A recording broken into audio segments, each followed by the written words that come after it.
Hello friends, welcome to my channel. जैसे कि हमने एस्टेट 2023 के लिए प्रिपरेशन स्टार्ट की थी, specially for PGT chemistry paper के लिए। उसके लिए हमने प्रीवियस ईयर में जो क्वेश्चन पेपर आए हैं उनको सॉल्व करना स्टार्ट किया था। उन क्वेश्चंस के साथ साथ ही जो भी कॉन्सेप्ट्स या एक्स्ट्रा पॉइंट इन्वॉल्व हो रहे हैं हम उनको डिस्कस कर रहे थे। उसी सीरीज़ को हम आज आगे बढ़ाएंगे। इसके लिए हमने पहले 3 वीडियो 10-10 क्वेश्चन के अपलोड कर चुके हैं। आज हम इसी सीरीज़ को आगे बढ़ाएंगे और आगे क्वेश्चंस को सॉल्व करेंगे। तो पहले, अगर आप नए हैं तो हमारे चैनल को लाइक, शेयर और सब्सक्राइब कीजिए। And let us start our solution. Question number 121 क्या कहता है? The outer electronic configuration of NB is. NB क्या होता है? एनबी है नियोबियम, जो कि है हमारा एक डी ब्लॉक एलिमेंट या बोले ट्रांजिशन एलिमेंट। कैसे देखते हैं? ट्रांजिशन एलिमेंट में हमारी पहली सीरीज आती है 3D सीरीज, या फिर बोले इसको हम फर्स्ट ट्रांजिशन मेटल सीरीज। क्या होती है ये?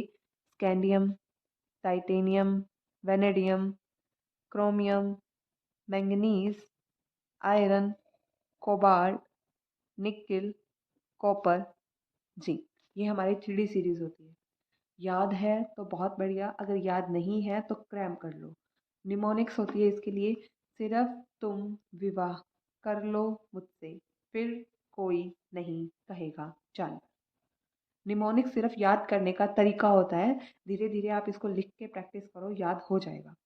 ये सीरीज स्टार्ट होती है हमारी 21 से 30 तक। इसकी हमें इलेक्ट्रॉनिक कॉन्फ़िगरेशन देखनी पड़ेगी, याद करनी पड़ेगी। जैसे यहाँ से हम स्टार्ट करें, इसकी होती है हमारी 4s और 3D, 4s2 3D1, ऐसे ही 4s2 3D2, 4s2 3D3, ऐसे आगे तक इलेक्ट्रॉनिक कॉन्फ़िगरेशन हमारी चलती जाती है।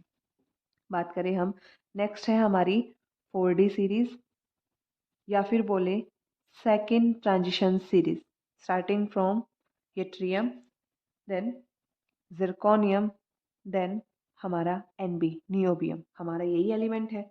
तो देखो, वेनेडियम की हमारी इलेक्ट्रॉनिक कॉन्फ़िगरेशन होती है 4s2 3D3, एटॉमिक नंबर इसका होता है 23। इसी तरीके से नियोबियम की भी हमारी इलेक्ट्रॉनिक कॉन्फ़िगरेशन होगी। एक ग्रुप में आगे जा रहे हैं, इलेक्ट्रॉनिक कॉन्फ़िगरेशन सेम होगी, सिर्फ प्रिंसिपल क्वांटम नंबर इंक्रीज हो जाएगा। 4s की जगह हो जाएगा 5s2 और 3D की जगह हो जाएगा 4D3। यही होनी चाहिए थी, ऑप्शन में भी है। गलत ऑप्शन तो हम पहले पिक करेंगे, क्योंकि ये क्या है, एक एक्सेप्शनल केस है। इलेक्ट्रॉनिक कॉन्फ़िगरेशन होनी तो यही चाहिए थी, पर ये ना हो करके यहाँ पे इलेक्ट्रॉनिक कॉन्फ़िगरेशन होती है हमारी 5s1 4d4, क्योंकि यहाँ पे हमारी 5s और 4d की एनर्जी नियरली सेम होती है, तो हमारे इलेक्ट्रॉन जंप कर जाता है। और इस क्वेश्चन का हमारा करेक्ट आंसर होगा ऑप्शन नंबर 3। मार्क कर लो, बहुत सारे बच्चों का ये गलत हुआ है, बिकॉज ये एक्सेप्शनल केस है, ध्यान रखना पड़ेगा। ऐसे ही बाकी और इलेक्ट्रॉनिक कॉन्फ़िगरेशंस की अगर हम बात करें, जैसे हमने लिया इसमें chromium. Chromium atomic number 24, electronic configuration होनी चाहिए थी इसकी 4s2 3d4, बट ये ना हो करके इलेक्ट्रॉनिक कॉन्फ़िगरेशन होती है 4s1 3d5, because of half fill subshell. Half fill and full fill electronic configuration ज़्यादा स्टेबल होती है, इसलिए ये भी क्या है, एक्सेप्शन है। क्रोमियम के ही ग्रुप में आता है हमारा जैसे मोलिब्डेनम और टंगस्टन, इनकी भी इलेक्ट्रॉनिक कॉन्फ़िगरेशन एक्सेप्शनल होगी। ऐसे ही बात करें हम कॉपर की, कॉपर होता है एटॉमिक नंबर 29। इलेक्ट्रॉनिक कॉन्फ़िगरेशन होनी तो चाहिए थी 4s2 3d9, पर ये ना हो करके होती है 4s1 3d10, because of fulfil the subshell, electronic configuration ज़्यादा स्टेबल होगी। ऐसे ही कॉपर के ग्रुप में आएंगे आपके प्लेडियम, और इस प्लेडियम के नीचे आएगा प्लेटिनम। ये भी क्या होते हैं, एक्सेप्शनल इलेक्ट्रॉनिक कॉन्फ़िगरेशन होते हैं। Okay, so 121, the correct answer is option number 3। ध्यान रहे, ऑप्शन नंबर 4 आंसर नहीं है। Got it?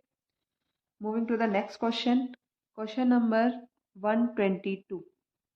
A substance that is translucent, waxy solid and shows chemiluminescence is। NCERT का क्वेश्चन है, डायरेक्ट इसका आंसर देखो। वैक्सी सॉलिड तो सारे ही होते हैं, फॉस्फोरस ऑलमोस्ट, लेकिन एक स्पेशल प्रॉपर्टी इसने बोली है कैमील्यूमिनेसेंस। कैमिल्यूमिनेसेंस हमारा शो करता है only on white phosphorus. Phosphorus जो एलिमेंट है वो हमारे एलोट्रोपिक फॉर्म में एग्जिस्ट करता है। फॉस्फोरस के एलोट्रोप होते हैं जो कि क्या है, red phosphorus and white phosphorus and तीसरा ब्लैक फॉस्फोरस। तीन फॉर्म है, रेड, ब्लैक एंड वाइट। और phosphorus as a P4 exist करता है, टेट्रामर फॉर्म में ही एग्जिस्ट करता है। Red phosphorus, black phosphorus and white, तीन एलोट्रोपिक फॉर्म इसकी अवेलेबल होती है, जिसमें से ब्लैक फर्दर दो होता है, alpha and beta form, alpha form and beta, right. अब ज़रूरी नहीं है क्वेश्चन यही आए, फॉस्फोरस एक अच्छा खासा पॉइंट है। क्वेश्चन आपका ये भी आ सकता है, एलोट्रोपिक स्टेबिलिटी बताओ, या फिर मेल्टिंग पॉइंट का ऑर्डर बताओ। फॉस्फोरस एलोट्रोप्स का स्टेबिलिटी ऑर्डर होता है हमारा ब्लैक फॉस्फोरस, ब्लैक फॉस्फोरस, उससे फिर कम स्टेबल होता है हमारा रेड फॉस्फोरस, और सबसे कम स्टेबल होता है हमारा वाइट फॉस्फोरस। ठीक है, यहाँ हमसे क्या पूछा था, सिर्फ कौन सा कैमिल्यूमिनेसेंस शो करेगा, तो option number 4 is the correct answer. Okay, moving to the next question. Question number 123 क्या कहता है, standard molar enthalpy of formation at 298 kelvin is not zero for which of the following substances. Thermochemistry का question है ये, किसका है ये, thermochemistry का क्वेश्चन है। थर्मोकेमिस्ट्री में हमें ये सारे पॉइंट्स डिस्कस मिलते हैं, जैसे जो सब्सटेंस अपनी स्टैंडर्ड फॉर्म में एग्जिस्ट होगा, स्टैंडर्ड फॉर्म मतलब नेचर में वो जिस स्टेट में एग्जिस्ट करता है, लिक्विड है तो लिक्विड स्टेट में, सॉलिड स्टेट में अगर वो एग्जिस्ट करता है, फ्रीली इंडिपेंडेंटली एग्जिस्ट करता है, तो उसके लिए वहाँ पे हमारी सब्सटेंस की एंथैल्पी जो है वो ज़ीरो होगी, डेल्टा एच फॉर्मेशन ज़ीरो होगा स्टैंडर्ड फॉर्म में। जैसे जितनी भी गैसेस हैं, जितनी भी, जैसे ऑक्सीजन है, हमारी हाइड्रोजन है, हीलियम है, ये सारी गैसेस हैं, अगर ये गैसेस फॉर्म में है तो इनके लिए एंथैल्पी ऑफ फॉर्मेशन हमारा ज़ीरो होगा। लेकिन अगर हमने इनको कन्वर्ट कर दिया, जैसे फ्रीज कर लिया हमने इनको, सॉलिड में कन्वर्ट कर लिया, तो इनकी कुछ ना कुछ एंथैल्पी ऑफ फॉर्मेशन होगा। जैसे यहाँ पे हमारे ऑप्शन दिए हुए हैं, ब्रोमीन, कार्बन, ब्रोमीन गैस दिया हुआ है और क्लोरीन गैस दिया हुआ है।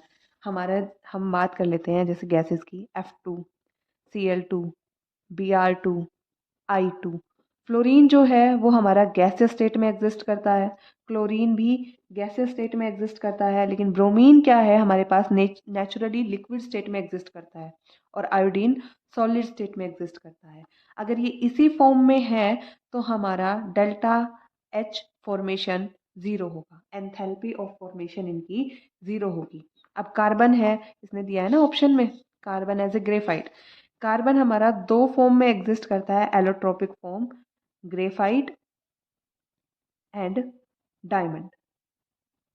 नेचुरली अकरिंग ग्रेफाइट हमारा कॉमन है, तो इसके लिए तो हमारी डेल्टा एच फॉर्मेशन ज़ीरो होगी, लेकिन डायमंड के लिए ज़ीरो नहीं होगी। इसने यही पूछा है ना हमारा, delta H formation is not zero. देखो, ब्रोमीन लिक्विड फॉर्म में एग्जिस्ट करती है, इसके लिए ज़ीरो होगी। कार्बन ग्रेफाइट फॉर्म में एग्जिस्ट करता है, इसके लिए भी ज़ीरो होगी। लेकिन ब्रोमीन गैस एग्जिस्ट नहीं करता, ये हमें बनाना पड़ेगा, तो इसके लिए कुछ ना कुछ एंथैल्पी ऑफ फॉर्मेशन लगेगी। तो correct answer is number 3 option, right. आगे मूव करते हैं। Next is the question number 124। क्या कह रहा है, विच of the following is not an intensive property. ये क्या है, थर्मोडायनामिक्स। थर्मोडायनामिक्स का क्वेश्चन है, चाहे आप इसको क्लास 12th का बोल लो या BSc सेकेंड ईयर का क्वेश्चन बोल लो, स्टार्टिंग के 2-3 पेजेस के अंदर ही आपका ये क्वेश्चन कवर हो जाता है, बुक में आ जाता है। क्या पूछा है इसने, कौन सी इंटेंसिव प्रॉपर्टी नहीं है। ऑप्शन दिए हैं, internal energy, density, temperature and pressure. थोड़ा डिटेल में डिस्कस कर लेते हैं। प्रॉपर्टी हमारे दो टाइप की होती है, एक इंटेंसिव, दूसरा एक्सटेंसिव। इंटेंसिव प्रॉपर्टी वो जो कि मास या फिर अमाउंट ऑफ सब्सटेंस से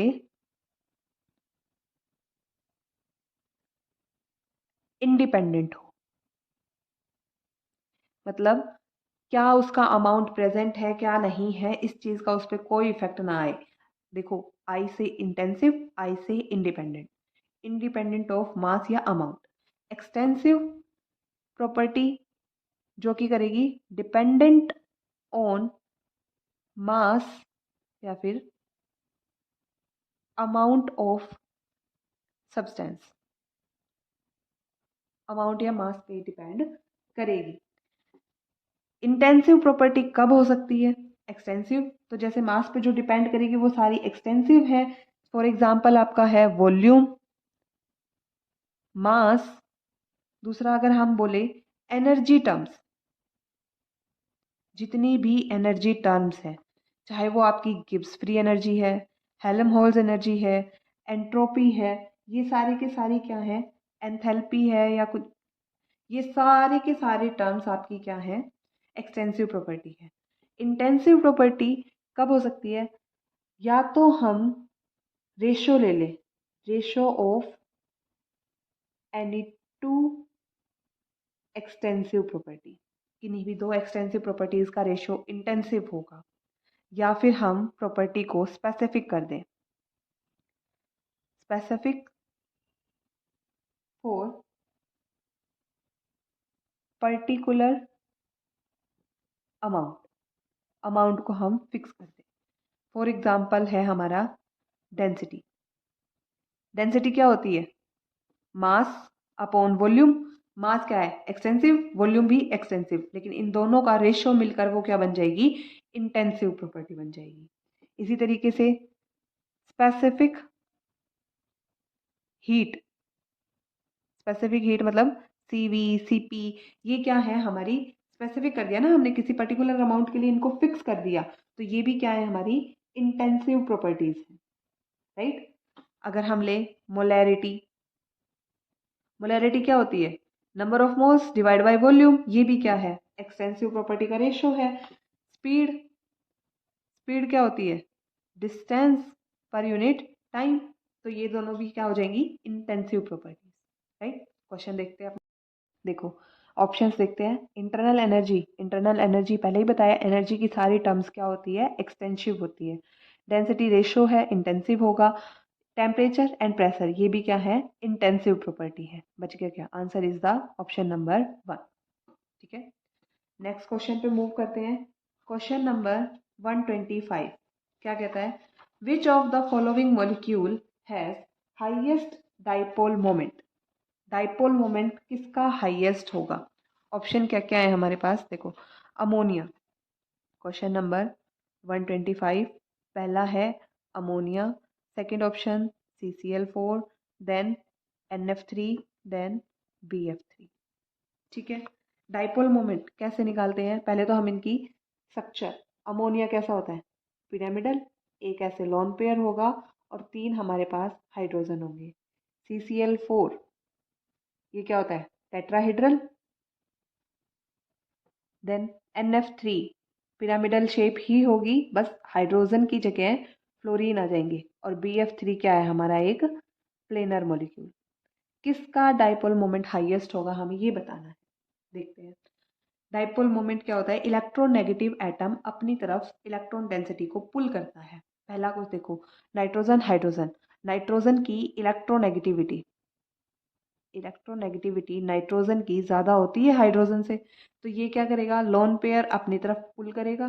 ये हाइड्रोजन, नाइट्रोजन हाइड्रोजन से इलेक्ट्रॉन डेंसिटी पुल करेगा, ये भी पुल करेगा, ये भी अपनी तरफ पुल करेगा। तो इसका रिजल्टेंट डाइपोल मोमेंट कुछ ऐसा इस डायरेक्शन में आएगा, कुछ ना कुछ वैल्यू होगी। इसका डाइपोल मोमेंट नॉन जीरो होगा, कुछ ना कुछ वैल्यू आएगी। अब ये देखो, क्लोरीन कार्बन से ज़्यादा इलेक्ट्रोनेगेटिव है, अपनी तरफ पुल करेगा, ये अपनी तरफ पुल करेगा, ये अपनी तरफ पुल करेगा, ये अपनी तरफ पुल करेगा। मतलब क्या है? कुछ ना कुछ तो एक दूसरे को कैंसिल करेंगे ना, डाइपोल मोमेंट कम होगा इस केस में। NF3 ये अपनी तरफ पुल करेगा लोन पेयर, फ्लोरीन्स इसको अपनी तरफ पुल करेंगे क्योंकि फ्लोरीन तो मोस्ट इलेक्ट्रोनेगेटिव एटम है, तो इस पे भी डाइपोल मोमेंट कुछ ना कुछ अमाउंट कैंसिल होगा हमारा। ऐसे ही यहाँ पे, राइट, तो कुछ ना कुछ अमाउंट कैंसिल होगा। हाईएस्ट किस में आएगा हमारा? ऑप्शन नंबर फर्स्ट, अमोनिया के केस में हमारा डाइपोल मोमेंट क्या होगा? हाईएस्ट होगा। ठीक है। वैसे डाइपोल मोमेंट का फॉर्मूला क्या होता है? डाइपोल मोमेंट सिंबल होता है म्यू, फॉर्मूला होता है क्या? चार्ज इनटू सेपरेशन, मतलब डिस्टेंस। ठीक है, ये हमारा डाइपोल मोमेंट का फॉर्मूला होता है। और डाइपोल मोमेंट की यूनिट क्या होती है? D by. डी बाय हमारी डाइपोल मोमेंट की यूनिट होती है। Okay, moving to the next question. Question number 126 क्या कहता है? In which of the following reactions the reaction goes in the reverse direction when pressure is increased. इसने क्या किया है? 126 में रिएक्शन दी है और हमसे पूछा है कि कौन सा रिवर्स डायरेक्शन में जाना प्रिफर करेगा। पहली रिएक्शन देखते हैं। H2 गैस है प्लस I2 गैस, और ये इक्विलिब्रियम कंडीशन पर 2HI गैस बना रहा है, राइट। ये क्वेश्चन हमारा बेसिकली ली चैटलियर प्रिंसिपल से है। ली चैटलियर प्रिंसिपल। ली चैटलियर प्रिंसिपल क्या कहता है कि जैसे ही प्रेशर इंक्रीज होगा, प्रेशर इंक्रीज होगा मतलब नंबर ऑफ मोल्स इंक्रीज होंगे, नंबर ऑफ मोल्स इंक्रीज होंगे। अब जैसे मान लो यहाँ पे रिएक्टेंट है, रिएक्टेंट प्रोडक्ट में कन्वर्ट हो रहा है और ये रिवर्सिबल डायरेक्शन है, मतलब प्रोडक्ट वापस रिएक्टेंट में भी जा सकता है। अगर मेरे यहाँ पे 10 मोल प्रेजेंट है, यहाँ पे मेरे 5 मोल प्रेजेंट है, तो क्या होगा? ये वापस कन्वर्ट होंगे ना इसमें, क्योंकि इक्विलिब्रियम का मतलब क्या होता है? दोनों तरफ बैलेंस बनाना। जब तक कि दोनों बराबर नहीं हो जाएंगे इक्विलिब्रियम में, यहाँ से यहाँ तक कन्वर्जन होता रहेगा। मतलब अगर ये 10 मोल है, ये 5 मोल है, जब तक दोनों बराबर नहीं हो जाते इक्विलिब्रियम राइट में शिफ्ट होगा, रिएक्शन मेरी फॉरवर्ड होगी।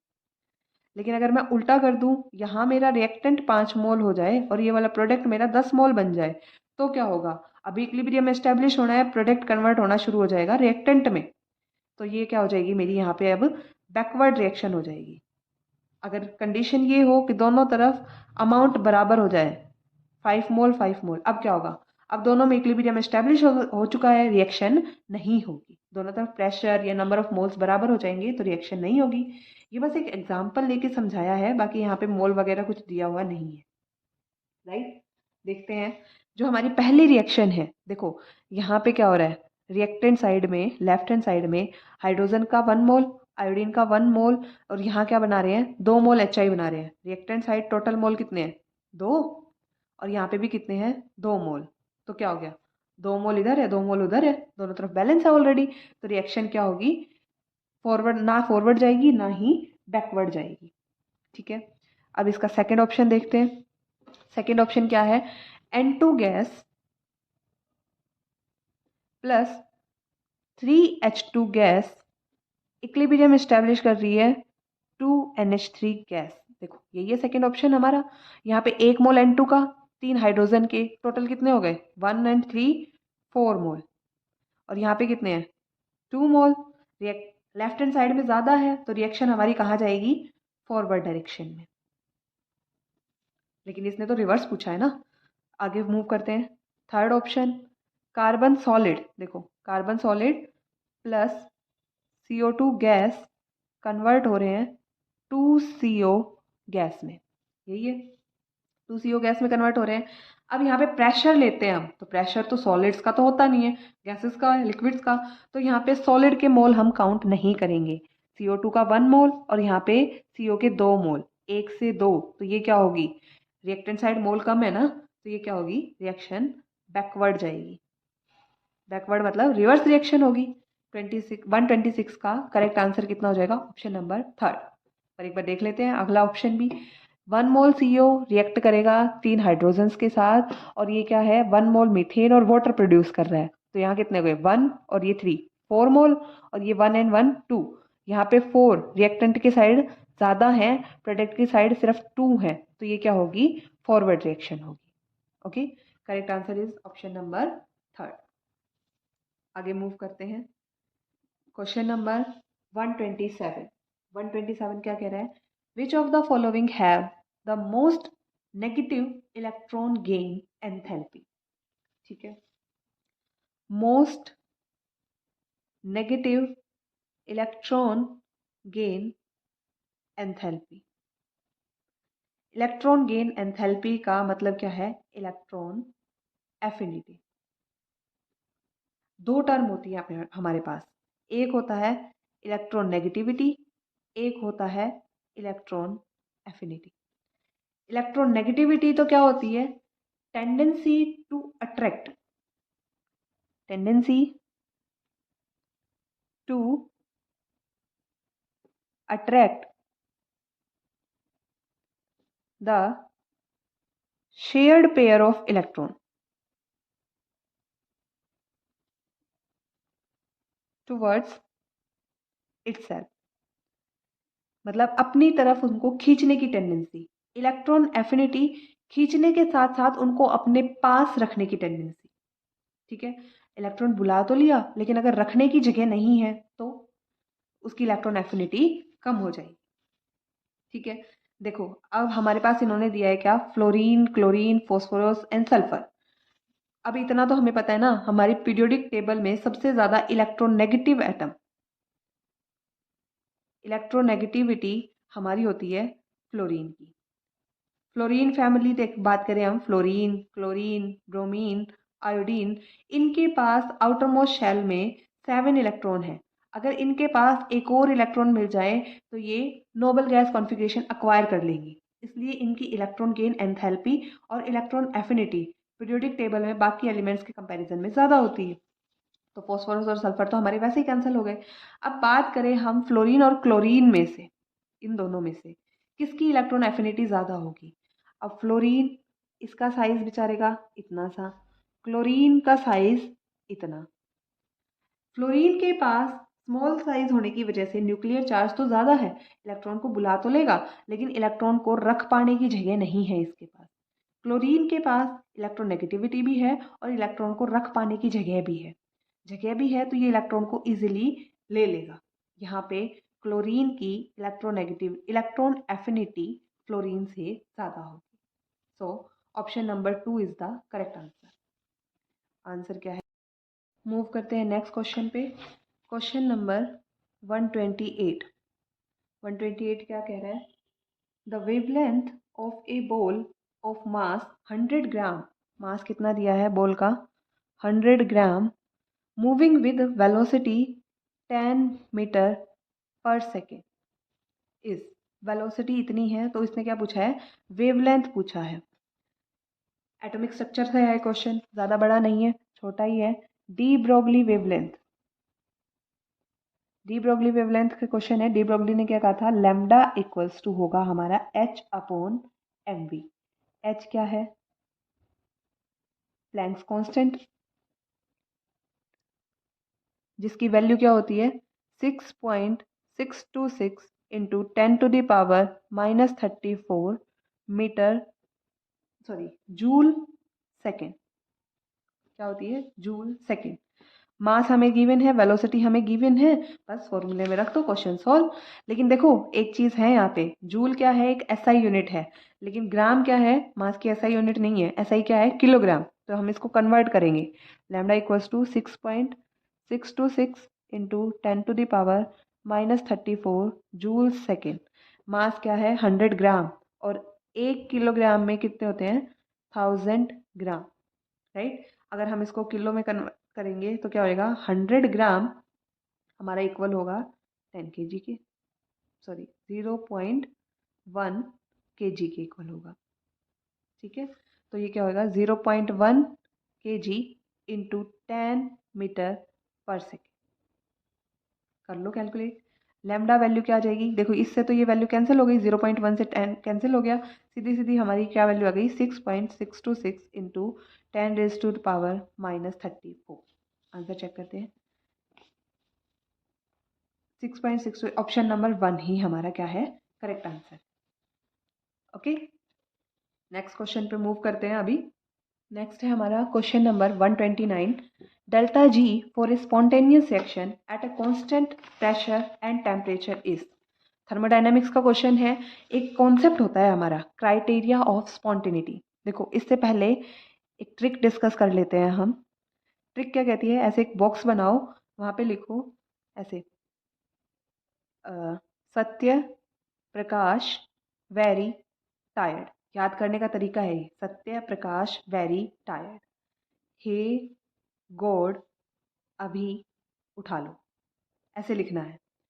अब क्या करना है, जो जो सेंटर एलिमेंट है जैसे एच, तो डेल्टा एच और ये साइड वाले क्या आ जाएंगे as a constant S P. फिर नेक्स्ट डेल्टा जी, और क्या होगा साइड वाले डेल्टा जी के साइड में क्या है प्रेशर और टेम्परेचर। प्रेशर टेम्परेचर हमारा कांस्टेंट टर्म में आ जाएगा। फिर ए, ऐसे ही साइड वाले वी एंड टी। फिर ऐसे यू, डेल्टा यू और साइड में क्या आ जाएगा एस एंड बी। इसको बोलते हैं मैक्सवेल्स थर्मोडायनामिक स्क्वायर। ठीक है, ये चारों के चारों एनर्जी टर्म्स हैं हमारे, कॉन्स्टेंट्स भी पता चल गए। ये सब क्या होने चाहिए स्पॉन्टेनियस रिएक्शन के लिए, इन सब की वैल्यू लेस देन जीरो होनी चाहिए हमारे पास, नेगेटिव होने चाहिए ये सारे टर्म्स मतलब।